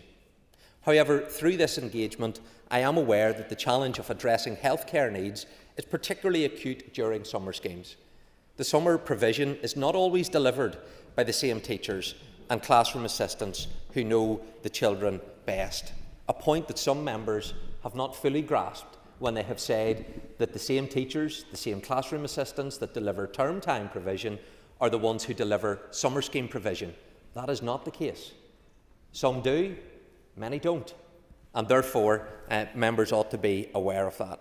In light of these challenges, the EA has had to give careful consideration of the viability of delivering a safe programme of summer activities for 2026. Parents need to know that their children are safe. The EA, who have operational responsibility for special summer schools, had made clear that the level of risk associated with running the schemes, primarily relating to the safety and safeguarding of pupils, was no longer manageable. Are any of us here today really going to ask the Education Authority to take a chance with some of our most vulnerable children? Is that what members are asking it to do? There were also risks to staff and EA in relation to ensuring safe working practices. Special schools have shown considerable commitment to running schemes in the past number of years outside of term time. However, the EA advised that it was no longer safe to do so. Yes, I'll give way to Nick. I thank the Minister for giving way. Given that it seems across the board there's acceptance that these summer schemes are vital, that they need to be delivered, and that the EA rightly have highlighted if there are safety concerns, has something gone wrong, therefore, with the engagement with health, that we couldn't get this over the line? I'm going to come to that particular point, because there was engagement with health, but there was an intervention made by the Health Minister that was critical to making sure that provision then would be made available, and I'll give some more information about that in due course. In order to address these issues and to allow summer schemes to continue, senior leaders within the EA engaged intensively with health officials, including the Chief Nursing Officer, to secure the adequate provision of healthcare.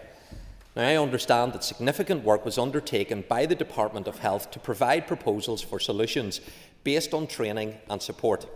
However, the EA did not view this as sufficiently mitigating the risks. It was deemed by them that on-site nurses would be required in order for summer schemes to operate safely. I have to say that as Minister, I was not prepared to second-guess this analysis, nor I suggest any member of this House would do. On the 24th of March, my department received a letter from the Health Permanent Secretary advising definitively that there was insufficient nursing resource to provide on-site nursing for the duration of the schemes this summer. And as a result, the EA reluctantly and belatedly concluded that it would not be possible to run summer schemes safely in special schools this year. This decision was based on the risks I have outlined and not on funding. The decision was very much a last resort. Decisions on running summer schemes are of an operational nature and are therefore made by EA. And I would remind those who came here today to criticise EA, who are seeking to do a difficult job in trying circumstances, that every party on the executive is represented on the EA board. Indeed, it's obvious to anyone who can count that the largest party represented on EA is Sinn Féin. Now, the Sinn Féin member, Ms Mason, said today, but they're not political reps, they're appointees. They're appointees nominated by Sinn Féin. That is the virtue upon which they are appointed to the EA board. Regarding timing, quite rightly, the EA wanted to give the Department of Health as long as possible to consider the request and come forward with the required support. The deadline for them to do so was repeatedly extended. I only wish that confirmation of additional nursing cover had been received earlier and the decision not to run summer schemes then could have been avoided. Following the EA announcement on the 26th of March, I intervened to renew efforts to seek additional nursing support, and I engaged directly with the Minister of Health on the issue. And I asked EA to engage further with the Department of Health to explore every possible option to enable as many schemes as possible to proceed. The EA confirmed that it was prepared to deliver summer schemes this year, provided the Department of Health could supply the necessary clinical and nursing support. And after intense and constructive engagement, the Minister of Health confirmed last Friday that nursing support will be provided at every summer scheme location. And I want to welcome Minister Nesbitt's intervention on this matter.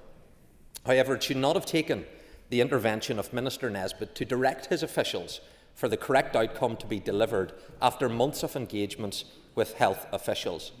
But I pay tribute to the Health Minister, Mike Nesbitt, for arresting this situation.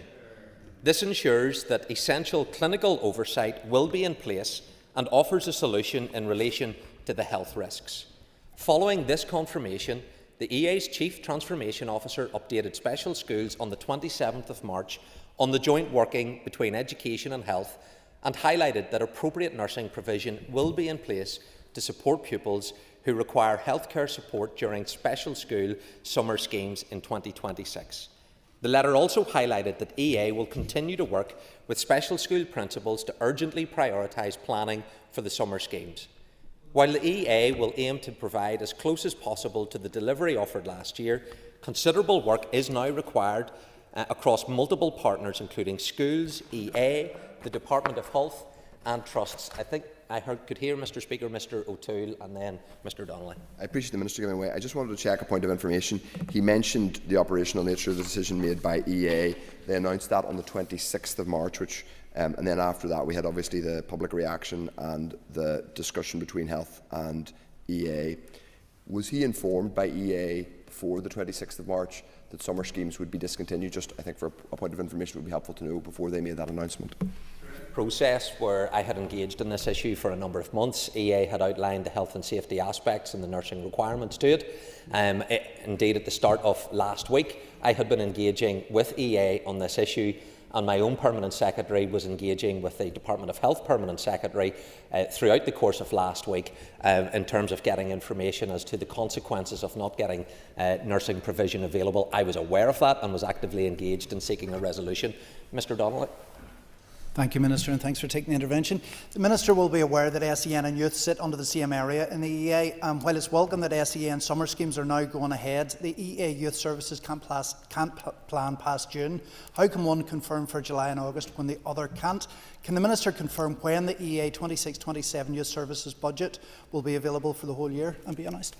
Well, Mr Speaker, it's an entirely separate issue, but I've communicated with EA in terms of the continuing nature of spend up until the end of June, but it reflects that there hasn't been an agreed executive budget yet in terms of being able to commit to the next financial year in its totality. Mr Speaker, my department and EA's position have remained the same throughout, namely that summer schemes would run if healthcare needs were suitably addressed. That is why the decision announced by the EA last Thursday was only taken as a last resort, and when all efforts to run the scheme safely appeared to have been exhausted. I acknowledge that the EA announcement on the 26th of March was disruptive, and it was difficult for parents and special school pupils, and I regret the distress it caused, and on behalf of all involved, I apologise to them. However, I am pleased that we have been able to find a way forward, and those schools which had been intending to operate a summer scheme can continue to do so. This was the outcome that we wanted for families. However, the safety and well-being of children and young people was rightly the concern of EA and should be for all of us. Thankfully, the right outcome has been secured. There needs to be a change of attitude across the executive, from one where departments offer the minimum to one where they stretch themselves to provide the best possible provision for these children and families. I want to turn to the wider support for children with SEN. I trust the issue of the summer schemes has been resolved, but greater challenges lie ahead, for which I will need the support of this House and executive colleagues. As members will be aware, I published a wide-ranging SEN reform agenda and action plan in February last year. This programme seeks to transform how we support children with SEN in our education system, right from the early years through to young people leaving school. The 5-year delivery plan contains more than 100 actions aimed at improving support across the whole continuum of need, from children at stage 1 of the SEN Code of Practice through providing early intervention, resourcing schools and thereby reducing the reliance on external support, to enhance stage 2 support via the EA's local impact teams, and extending the role of Middleton Centre for Autism to transforming support at stage 3, i.e. for children with a statement of SEN. All of this is underpinned by a comprehensive programme for training and continuous professional development for teachers and assistants, so that we have a skilled and experienced workforce collaboratively working with health professionals and the creation of a more inclusive education system. When I set out my ambitions for SEN reform to this Assembly in January last year, I was clear that this could only be delivered with significant and sustained additional funding, and sought the support of the Executive in levering in the required investment. This support has not been forthcoming, and I have therefore been constrained in my ability to fully deliver on this ambition. My department did manage to secure a portion of the investment required to kick-start delivery of SEN reform through the Public Sector Transformation Board. Funding of £27.5 million over 5 years, which represents approximately only 5% of the budget required, was secured to deliver on priority actions focused on early intervention, transformation of the support model for children with a statement of SEN, building a more inclusive education system, and investing in the professional development of the education workforce. The central focus for SEN reform is the proposed enhanced support model for children with a statement of SEN, and the EA has published its consultation document seeking views on this model from last Tuesday. But there's already been unhelpful rhetoric that this is about the removal of one-to-one support for children. That is not what this is about, and that narrative creates fear amongst children and families. The new model seeks to enhance support for children by giving schools the autonomy to determine what is needed to best meet the needs of their pupils, widening the support to a range of professionals and interventions, and recognising that in accordance with evidence, one size does not fit all. It also addresses the unsustainability of the current model. The pressures on special ed placements have been well rehearsed in this Assembly, and they continue year on year. I've delivered more than 2,700 new places in special schools and specialist provision. However, today we would be well served to speak honestly and clearly about the SEN Capital Programme, a programme that represents the most structured, strategic plan for special school investment that Northern Ireland has ever seen, but one that will remain hollow rhetoric unless it is urgently funded and delivered in full. It has sat neither discussed nor agreed by Sinn Féin since September last year. Where I ask you is the real commitment to transforming the lives, education and life chances of children with special needs. This is not optional. This is not a luxury. It's the minimum required to keep pace with need and to honour the commitments made to families in the programme for government. Sinn Féin members opposite might want to speak to their own party colleagues who are on the executive. Members will be aware that I wrote to schools in February requiring their cooperation with EA in creating more special place provision. That was a necessary step. I've also delivered the Preschool Inclusion Fund for children with SEN in early years, providing investment of almost $5.5 million to preschool settings since the scheme was launched in November of 2024. And I've seen myself how beneficial that funding has been. So in spite of the barriers to delivery, I'm doing all that I can to deliver for children with SEN since I've been in office, often without support from other departments and reforms that are opposed not because they're wrong, but to seek political advantage. Now, I fully accept that there is much more to do, but I can't do that alone. I can't do it without appropriate investment. Sinn Féin members lambast any changes to service delivery, whilst it's the Sinn Féin Finance Minister starving education of funding and proposing a reduced budget. The public sees that for what it is. So today I hope members of this Assembly can get behind efforts to provide better support to children and young people with SEN. This should have been avoided, though it was an operational decision by EA on which every party is represented. There are lessons to be learned. However, it's also an example that when two ministers do step in, we can deal with these issues. I say to this House, for those community groups on the Local Growth Fund, where's the Finance Minister? Where's the Economy Minister? They're not here. There's no recall of the Assembly. They would want that. So, Mr. Speaker, make no mistake, I will continue to put forward the needs of our children with special educational disadvantage. Those children are waiting. Their families are waiting. Staff are waiting. The system is waiting. I believe we can make a change. These families deserve no less. It's time to fund transformation. It's time to keep our promises, and it is time to act. Only then will we have a transformative, fully funded, long-term investment in dignity, inclusion and the potential of every child, Mr. Speaker. Thank you. Thank you, Mr. Speaker. I've got 5 minutes, I believe. Is that correct, Owen? Thank you. The first thing I think to say is that we clearly should not be here. Not because we were on recess, but because having to recall an assembly to debate something that should have weeks, if not months ago, been clarified and dealt with in private by bureaucrats or ministers, having to recall an assembly to bring special educational needs families who have better things to be doing to this chamber to watch the spectacle we have seen today is a failure of our politics, a profound failure of our politics. I want to say first to those families who are in the chamber and anybody who watches the coverage of this and all families who deal with additional needs, the complexities and challenges that creates in their lives.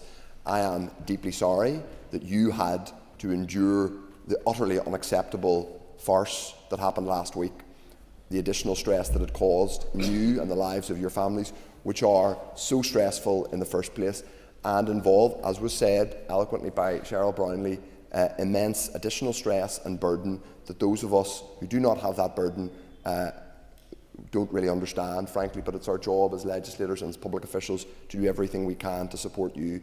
Clearly, in the past week, the executive collectively, and I will come back to that point, has failed those families.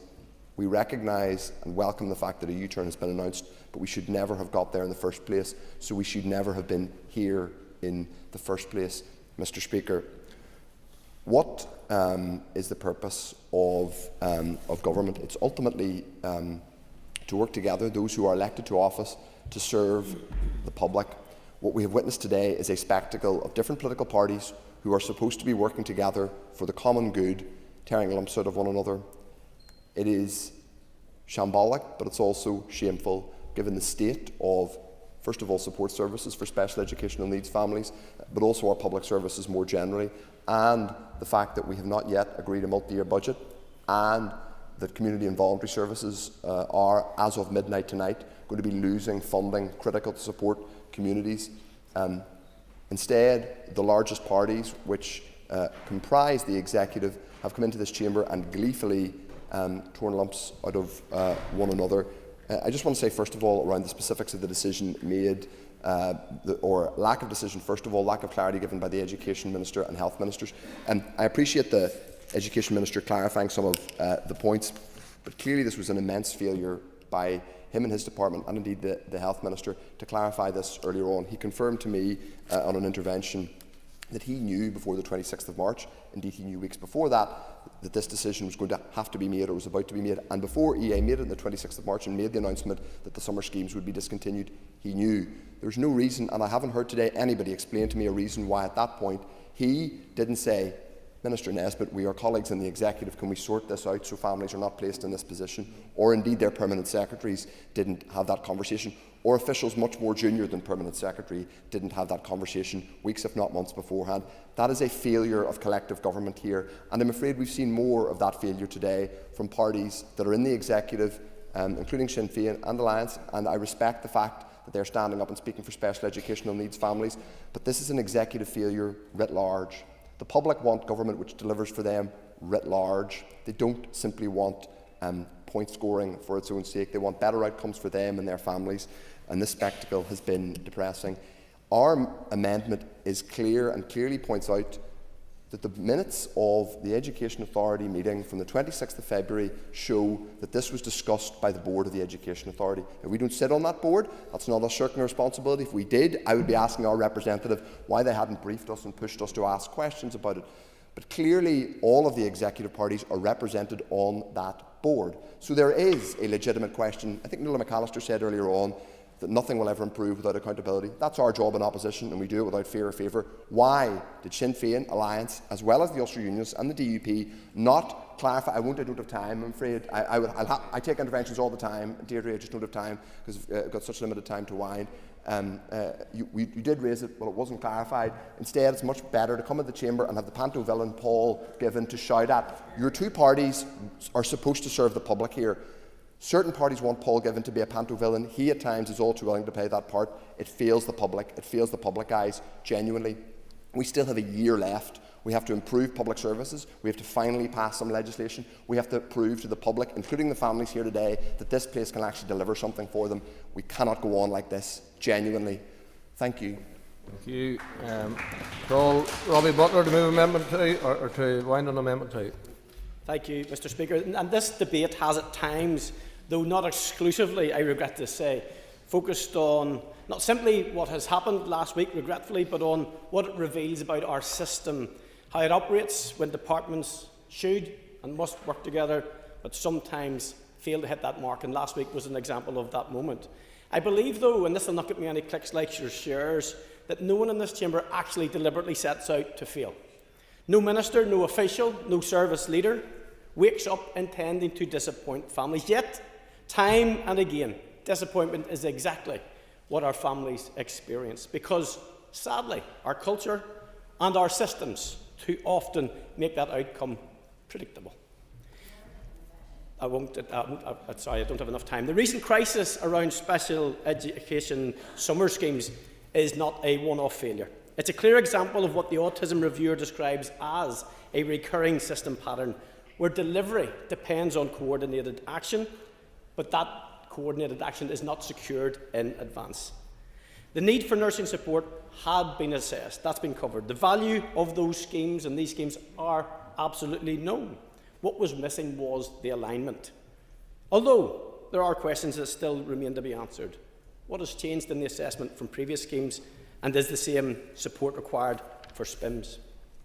That missing middle, as the Autism Reviewer puts it, is the space between policy intent and lived experience, and this sadly is where things fall apart. And as someone outlined to me yesterday, it's a little bit like doing your knitting on a nail and watching helplessly as that wool falls off the nail.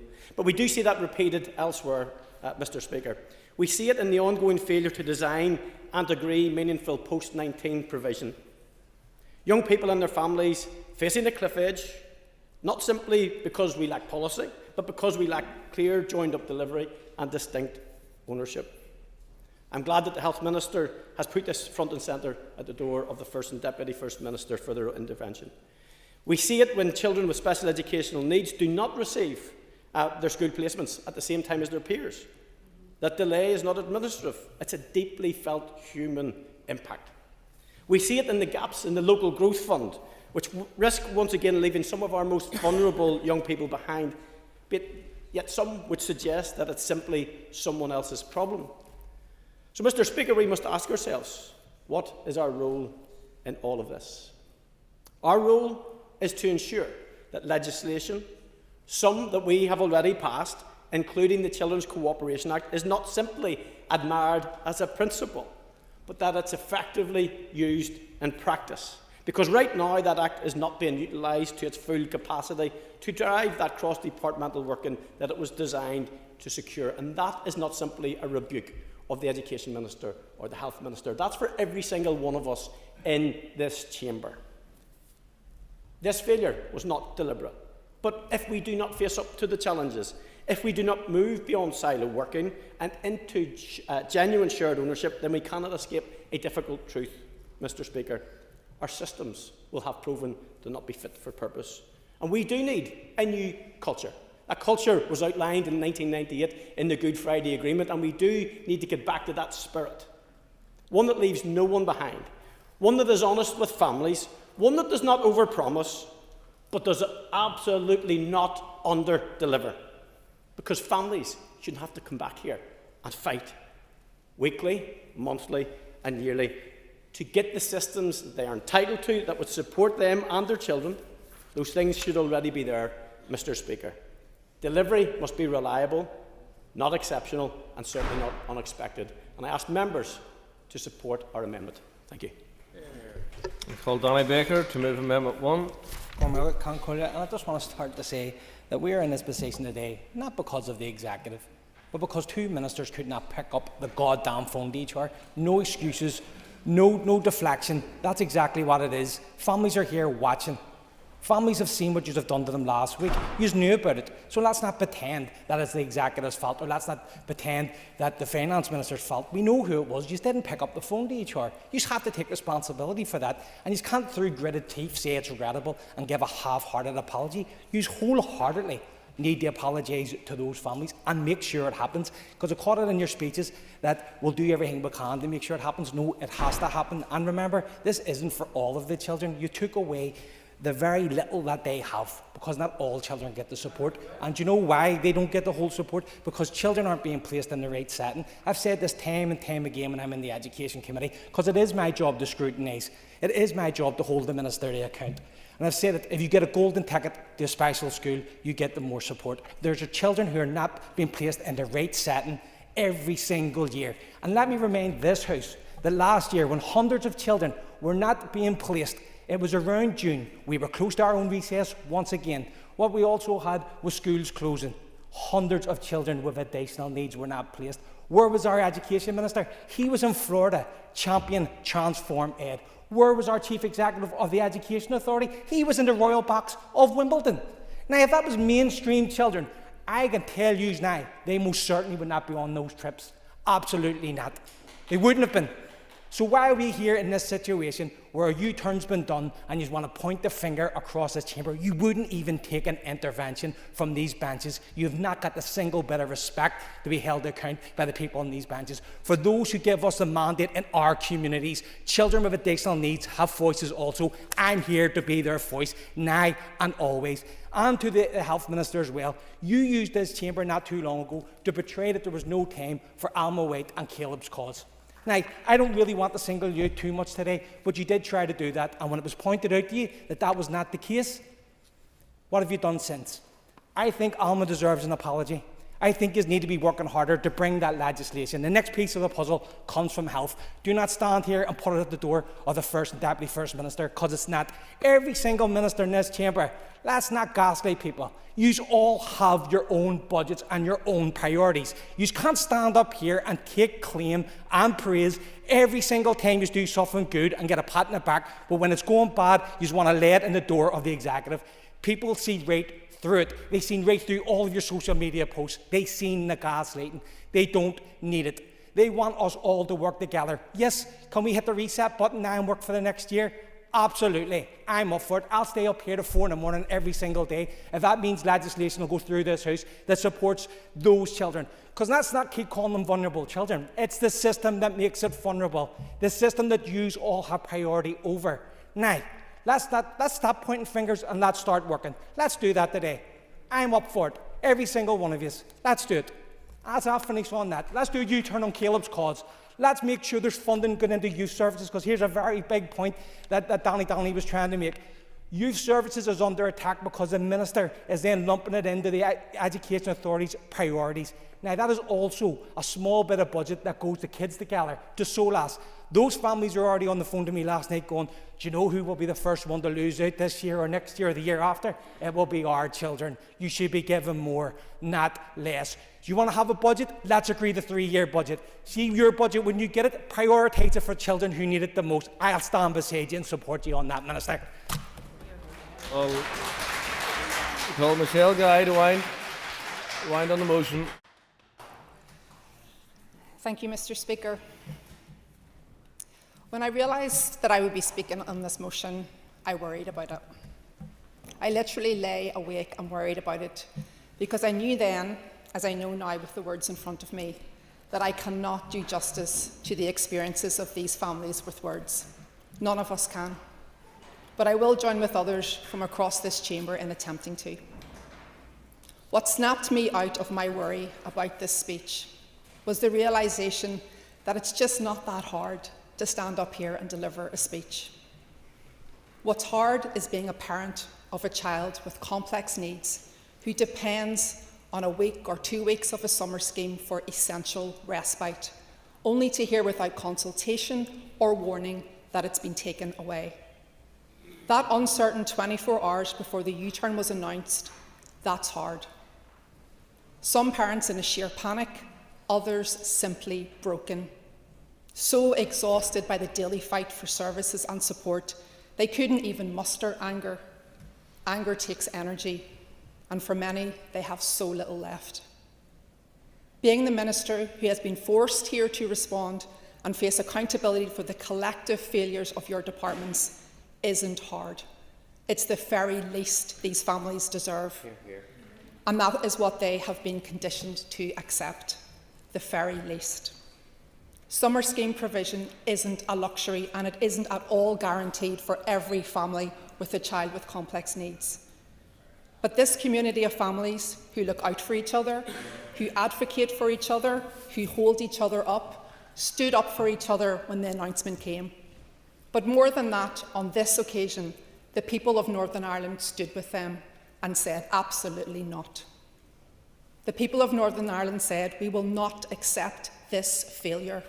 And we heard them, and we responded using the tool of a recall motion to apply political pressure, and it appears to have succeeded. But I say that with a hint of caution, because as this debate has rightly thrown up, how did we go from a position of schemes being unsafe one day to safe the next? It is right that these points have been raised today, and that provision of nursing care alone is not the only evaluation of safety required. I welcome this decision to reinstate the schemes with relief rather than celebration.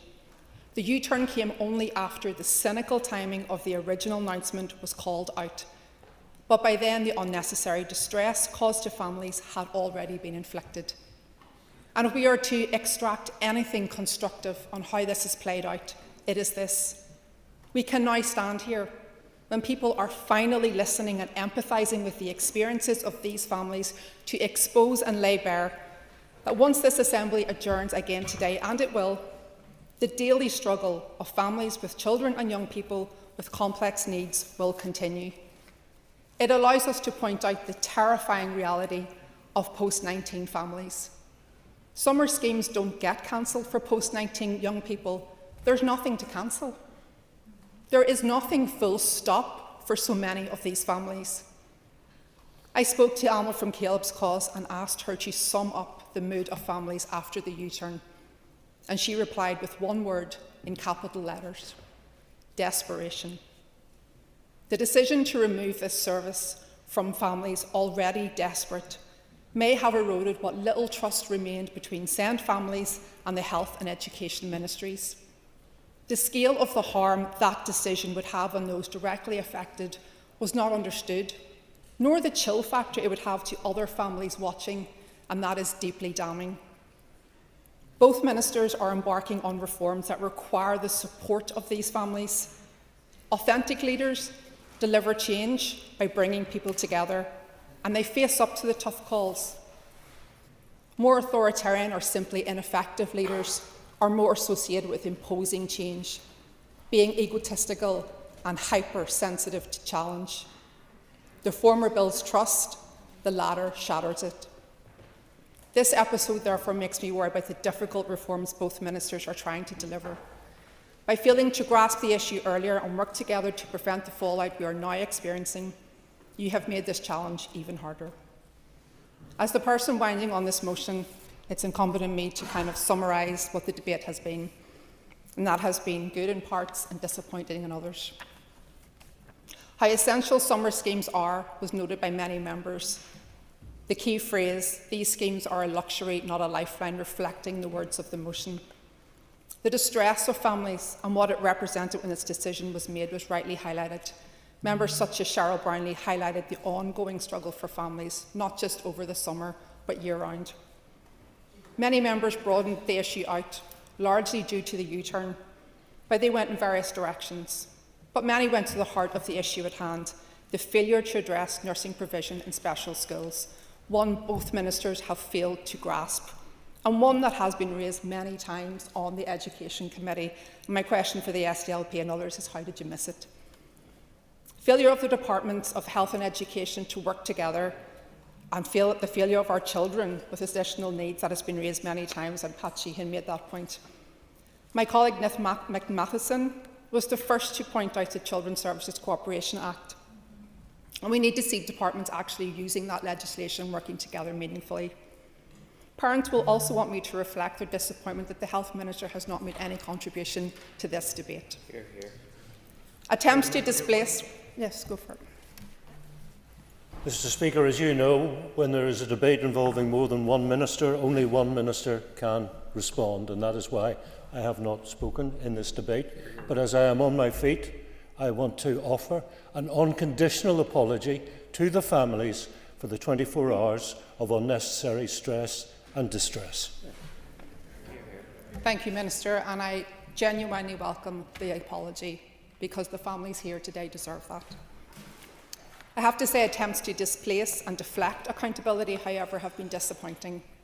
The two ministers are absolutely responsible for this, and redirecting to the EA or its board are unhelpful and inaccurate. I agree with Mr Gaston that ministers are happy to come to the Chamber when they want credit, so the cynical timing of this announcement as we went into recess has not gone unnoticed by anyone. As he said, there were political calculations made. The respite issue and the failure of trust to deliver for families more generally has been highlighted, and parents are in crisis. Some parents going as far as to relinquish their children to the state, and it is worth noting that that particular contribution was met with applause from the gallery. The Education Minister outlined months of engagement between the Health and the EA, but that does not explain the U-turn within a 24-hour period or absolve them from the pain caused. Budget has been raised by the DUP, but fails to acknowledge that the Minister waited until well into the financial year before thinking about balancing his. He is also supportive of and presiding over a segregated education system that is costing hundreds of millions a year. To conclude then, I want to sum up by finding some hope for these families. What this debacle did show is that when we come together, when there is focus, we can deliver. That must be the core takeaway here.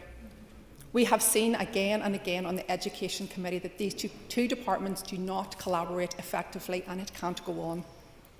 These families are not extras or others. They are integral to our community. We have to stop failing them. No more passing the buck or pointing the finger. The challenge we all have to meet now is, how do we step up and deliver? And it is an indictment on all of us that to date we have not. Hear, hear. before I put the question, there's been a lot of children and young people in the gallery today, and I just note that their behaviour has been exemplary. And well done to all of the young people who sat through some or all of the debate. And could I also welcome Deborah Erskine back to the Chamber after her maternity leave. I didn't notice you at the start of the sitting, Deborah, so you're very welcome back again. Now, before I put the question on Amendment number 1, I remind members again that if it's passed, Amendments 2 and 3 won't be made. The question is that the amendment standing in the name of Cathy Mason, Pat Sheehan and Danny Baker be made. All those in favour say aye. Aye. Contrary, if any, no. No. Clear the lobby. Is the question put in 3 minutes?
Order. The question is that Amendment number 1, standing in the names of Cathy Mason, Pat Sheehan and Danny Baker be made. All those in favour say aye.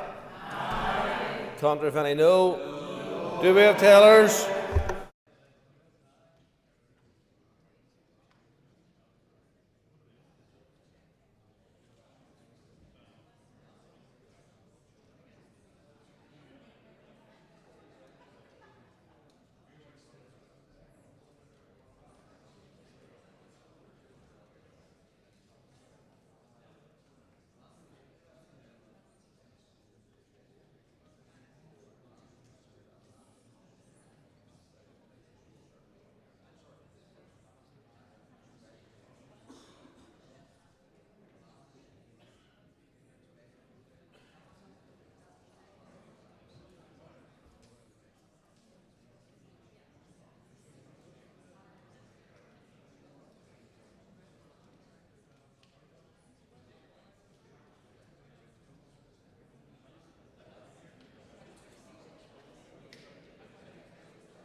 Order.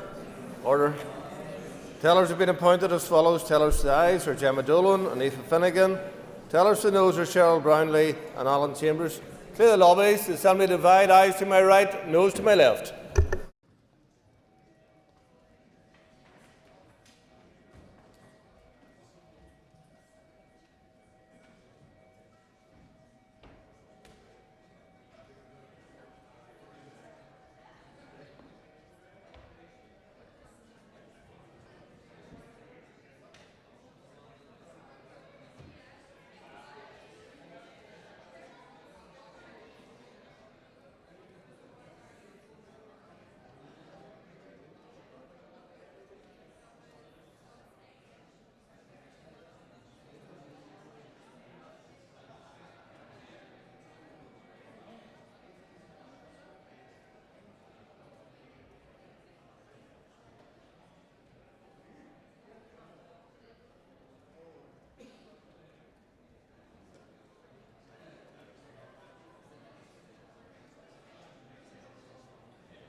The doors.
Order. Clerk, read the result.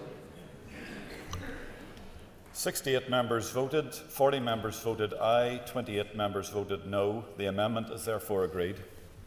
The amendment is agreed. The question, therefore, is the motion as amended be agreed. All those in favour say aye. Aye. Contrary, if any, no. The ayes have it. The ayes have it. The question is, that this Assembly now adjourned? The Assembly is adjourned.